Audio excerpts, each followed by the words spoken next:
back to another episode of Topics and Tea with your girl Nah. I know I've been going for a minute, but before I get into why, I was gonna make sure you like, comment, subscribe, share, tell a friend, tell a friend. I know I've been going for some time.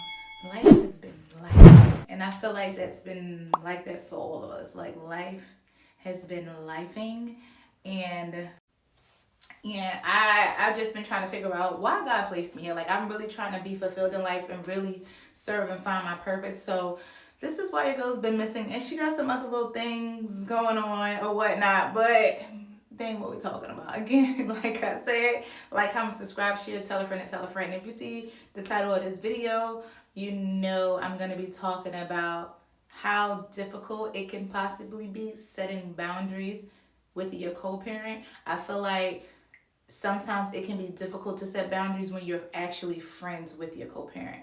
I have spoke to several people. I've seen several different co-parenting situations, and I have yet to run into somebody where their situation is more like mine, where they're actually like the best of friends with their co-parent, and it's been getting tricky lately with our dynamic. But I feel like you can still try to set those boundaries, but sometimes it's difficult because, okay, let me just speak from my personal experience. Let me not speak on other people's experiences. For me and my co-parent, we are the best of friends. I'm talking about twin. Y'all seen him up here several different times. Like when I say that he's one of my best friends, he's one of my best friends. And because of the love that I have for my son, it won't ever allow for me to hate him. Yes, I can be upset, but for whatever reason, that lasts for about 2 to 3 days, and then after that I'm like over it because we have a kid together. We have to literally do life from this point until the day that we both leave. A lot of people say until you're 18. For me, it's to the day that we leave this earth. Like even when my son get 18, we still have to coexist. We still have to be respectful. We still got to show up. No, we won't have to be in each other's space if we don't have to at that time when he gets 18, but we still have to converse because we have a kid together. But I feel like it's difficult when you're getting in another relationship or you're trying to get in a relationship, setting these boundaries because, for instance, me and my son's dad, we go on family vacations every year because that's something that my son enjoys, and we said that we will always do that. That's been a tradition of ours.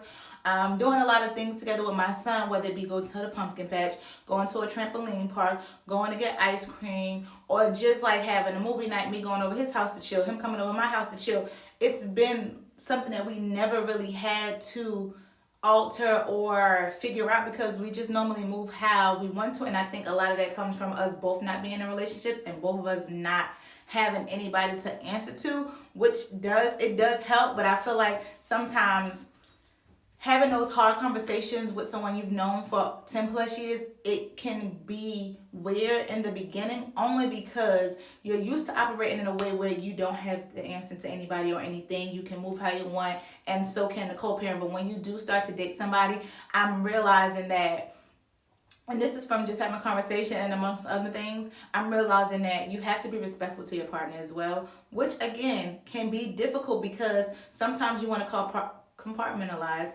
your relationship, your child's father, and your child. You want to keep everything separate, where the fact of the matter is everything is going to have to blend together, and that's only going to take time and the hard conversations.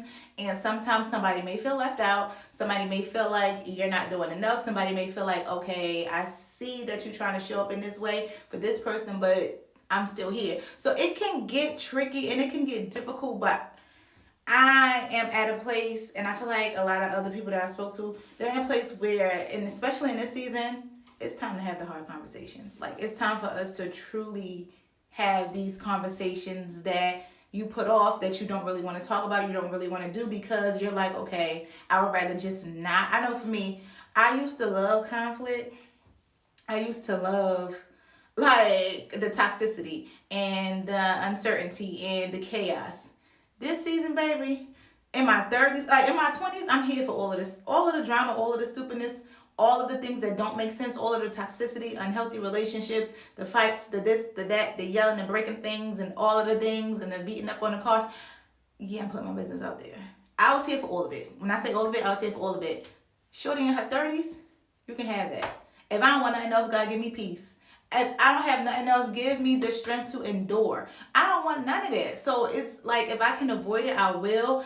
And I know that's not always the best way to handle things, but I'm trying to find ways, and I'm just coming, I'm sharing my experiences because I know it's always someone up here, whether I get a DM or a message or something from somewhere, somebody asking me, well, how did you do this? Like, this is inspiring. How did you get to that place? So I'm just sharing my personal experiences where it's difficult to have them hard conversations with somebody that you consider your friend and one of your closest friends. So I would say start with the small things, like knock on the door when you come over.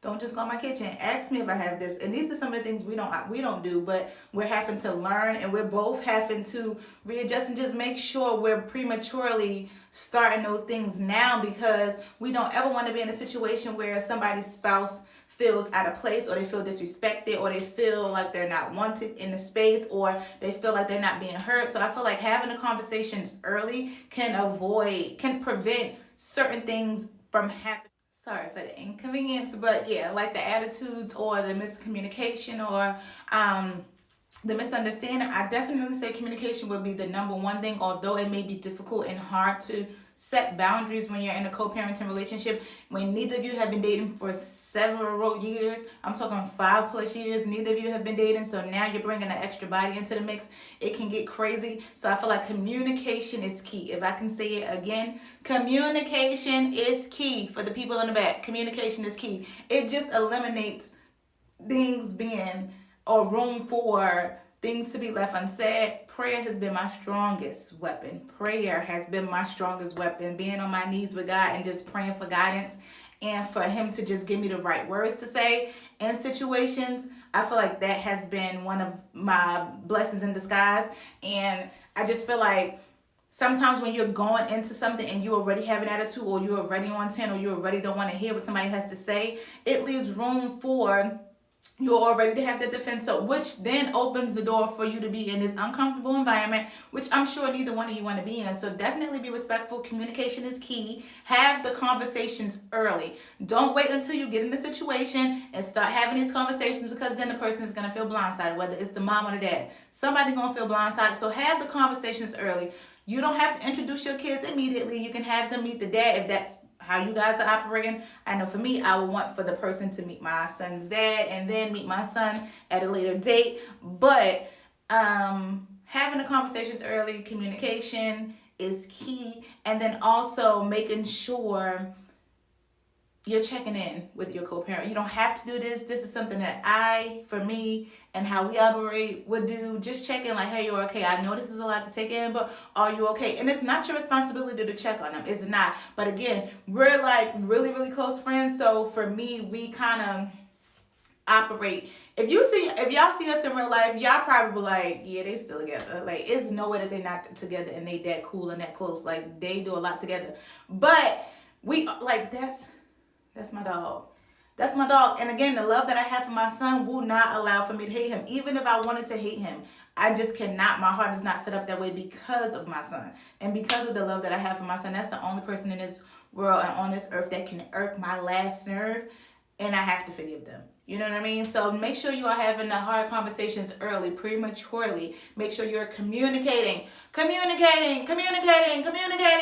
it's so important. And also make sure you're being respectful to each other, and also make sure you're having a conversation with spouse, having a conversation with your co-parent to see what they're okay with, to see what boundaries they're wanting to also place, because you may be thinking it, but they also may be thinking some things too. So all of the things that I've mentioned and all of the things that I just talked about a little bit is things that I feel like would be very helpful.